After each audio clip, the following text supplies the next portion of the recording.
उत्तर प्रदेश जनपद मुरादाबाद में महानगर कांग्रेस कमेटी ने प्रदेश सरकार द्वारा उत्तर प्रदेश के 5000 प्राइमरी व जूनियर विद्यालयों को मर्ज किए जाने के जन विरोधी निर्णय के विरोध में ज्ञापन डीएम साहब को सौंपा है।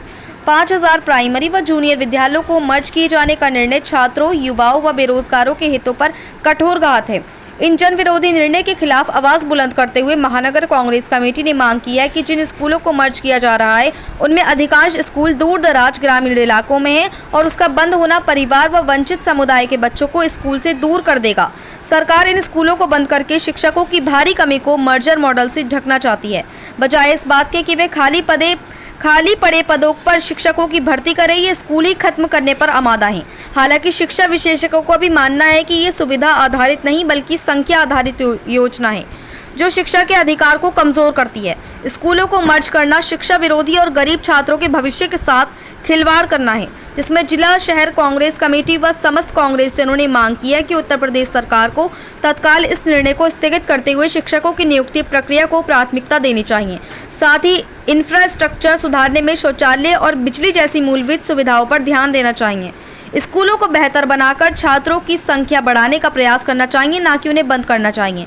इन्हीं सब मांगों को लेकर महानगर कांग्रेस कमेटी ने डीएम साहब को ज्ञापन देकर अपनी मांगों पर कार्रवाई की मांग की है, जिसमें कांग्रेस के जिलाध्यक्ष जुनैद इकराम उर्फ बंटी ने मीडिया को जानकारी देते हुए बताया कि बड़ा ही दुर्भाग्यपूर्ण फैसला उत्तर प्रदेश सरकार ने लिया है। 5000 प्राइमरी स्कूल जो जूनियर स्कूल में मर्ज किए गए हैं। जो बच्चा प्राइमरी स्कूल में अपने गाँव में पढ़ता है उसे अब 3 से 4 किलोमीटर दूसरे गाँव में जाना पड़ेगा। किसी पर साधन है, किसी पर नहीं है। ये सरासर शिक्षा पर वार है। साथ ही जो mid day meal primary school में बनता था जिसमें महिलाएं वर्कर थी वे बेरोजगार हो जाएंगी। शिक्षकों की भी कमी है जिसको ये दूसरे स्कूल में मर्ज करके शिक्षकों की कमी को पूरा नहीं कर पा रहे हैं। इसमें नए शिक्षकों की भर्ती करनी चाहिए, ना कि स्कूल मर्ज करने चाहिए। ज्ञापन के माध्यम से हमने मांग की है कि आप स्कूलों को मर्ज ना करें, ज़्यादा से ज़्यादा शिक्षकों की भर्ती करें, स्कूल बढ़ाएं ना कि खत्म करें। हम इसका विरोध कर रहे हैं और करते रहेंगे। वहीं दिल्ली में जो पुरानी गाड़ी बंद की गई हैं उस पर जुनैद इकराम ने आगे कहा कि 10 साल पुरानी गाड़ी जो दिल्ली में बंद करी गई है ये सिर्फ जनता पर जुल्म है और सरकार तो किस तरह जुल्म करती है और दिल्ली सरकार तो बेइंतहा जुल्म पर उतरी हुई है, जिसका विरोध राष्ट्रीय स्तर पर हमारी पार्टी करेगी। मुरादाबाद से परवेज अंसारी की रिपोर्ट। देखिए, बड़ी दुर्भाग्यपूर्ण फैसला उत्तर प्रदेश सरकार ने लिया है। 5000 प्राइमरी स्कूल जो जूनियर स्कूल में मर्ज किए गए हैं, ये इतना दुर्भाग्यपूर्ण फैसला है उत्तर प्रदेश सरकार का कि जो बच्चा प्राइमरी स्कूल में अपने गांव में पढ़ता है उसे अब 3 से 4 किलोमीटर दूसरे गांव में पढ़ने के लिए जाना पड़ेगा और ये बहुत ही दुर्भाग्यपूर्ण है। किसी पर साधन है, किसी पर नहीं है जो 3 से 4 किलोमीटर पढ़ने जाए।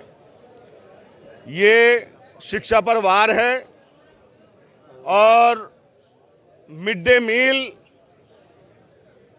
जो प्राइमरी स्कूल में बनता था उसमें महिलाएं वर्कर थीं, वो बेरोजगार हो जाएंगी क्योंकि अब मिड डे मील नहीं बन पाएगा। शिक्षकों का अभाव है, शिक्षकों की कमी है, उसको आप दूसरे स्कूल में मर्ज करके, जूनियर स्कूल में मर्ज करके प्राइमरी को शिक्षकों की कमी को नहीं पूरा कर पा रहे हैं। आपको नए शिक्षकों की भर्ती करनी चाहिए, ना कि स्कूल मर्ज करने चाहिए। ज्ञापन के माध्यम से हमने ये मांग की है कि आप स्कूल को मर्ज ना करके शिक्षकों की भर्ती ज़्यादा से ज़्यादा करें, स्कूल बढ़ाएं ना कि ख़त्म करें। ये असंवैधानिक है। इसका हम विरोध कर रहे हैं और विरोध करते रहे।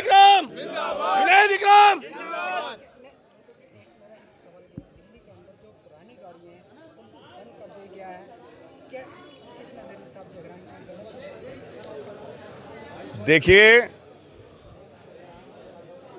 10 साल पुरानी गाड़ी जो दिल्ली में बंद की गई है, 10 साल में गाड़ियां ऐसी आ रही हैं कि उनका कुछ नहीं बिगड़ता।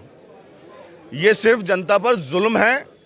सरकार किस तरीके से जुल्म करती है, दिल्ली सरकार तो बेइंतहा जुल्म पर उतरी हुई है। उसका विरोध राष्ट्रीय स्तर पर हमारी पार्टी करेगी। आज जो माननीय मुख्यमंत्री श्री योगी आदित्यनाथ जी ने जो तमाम ग्रामीण स्कूलों को बंद करने का जो फैसला लिया है, उसके खिलाफ ये यहाँ पर एक ज्ञापन दिया गया है जिला कांग्रेस कमेटी और शहर कांग्रेस कमेटी के माध्यम से। तो उस ज्ञापन को देने के लिए मैं क्योंकि उत्तर प्रदेश कांग्रेस कमेटी का और AICC से प्रभारी बना हूँ रामपुर का, तो मैं भी इस कार्यक्रम में शामिल इसलिए हुआ कि ये जो इन्होंने स्कूलों को वहाँ पर छुट्टियाँ कर दी हैं, बंद कर दिए हैं ग्रामीण स्तर पर, जिसमें हमारे दलित, अल्पसंख्यक और छोटे समुदाय के लोग पढ़ा करते थे। और उससे क्या होगा कि लोगों को तालीम मिलना बंद हो जाएगी, शिक्षा मिलना बंद हो जाएगी और देश का बड़ा नुकसान होगा, देश में जहालत बहुत फैल जाएगी। और इसी वजह से कांग्रेस पार्टी ने ये मुद्दा उठाया है कि आप जितने भी इन्होंने आदेश लिए हैं कि स्कूलों को बंद करने के लिए ग्रामीण स्तर पर और सभी स्तर पर उन स्कूलों को फिर से खोला जाए, अपने उस आदेश को निरस्त किया जाए। ये गवर्नर से हमने मांग की है और ऐसा ज्ञापन यहाँ जिला अधिकारी मुरादाबाद के माध्यम से माननीय हमारी महामहिम राज्यपाल महोदया को दिया गया है। उम्मीद है कि ये जो इतना ख़तरनाक एक्शन उन्होंने हमारे ग्रामीण स्तर पर और तमाम स्कूलों को बंद करने का लिया है, शिक्षा को एक बड़ा झटका दिया है। उस शिक्षा के झटके को हम सहन नहीं कर पाएंगे। भारत वैसे ही ग्रामीण स्तर का और गरीबों, मजदूरों, किसानों से भरा हुआ देश है और इसके अंदर उत्तर प्रदेश खासकर बहुत गरीबी में जी रहा है। तो ऐसे समय में स्कूलों को बंद करना मुख्यमंत्री जी का ये आदेश बहुत नुकसानदेह हो सकता है भारत देश के लिए, उत्तर प्रदेश के लिए। खासकर यहाँ तालीम का मियार ख़त्म हो जाएगा, शिक्षा ख़त्म हो जाएगी और उससे बहुत बड़ा नुकसान होने वाला है। इसलिए हम लोग मांग कर रहे हैं कि इस अपने आदेश को निरस्त किया जाए, मुख्यमंत्री के आदेश को निरस्त किया जाए, ताकि आने वाले समय में हमारे जो गरीब मजदूर किसानों के बच्चे हैं, ग्रामीण स्तर पर जितने भी दलित, मुस्लिम जो भी बच्चे वहाँ पढ़ रहे हैं, उनकी शिक्षा जारी रहे। और हम अपना ज्ञापन अभी जिला अधिकारी महोदय को जिला शहर कांग्रेस कमेटी के माध्यम से दिया गया है।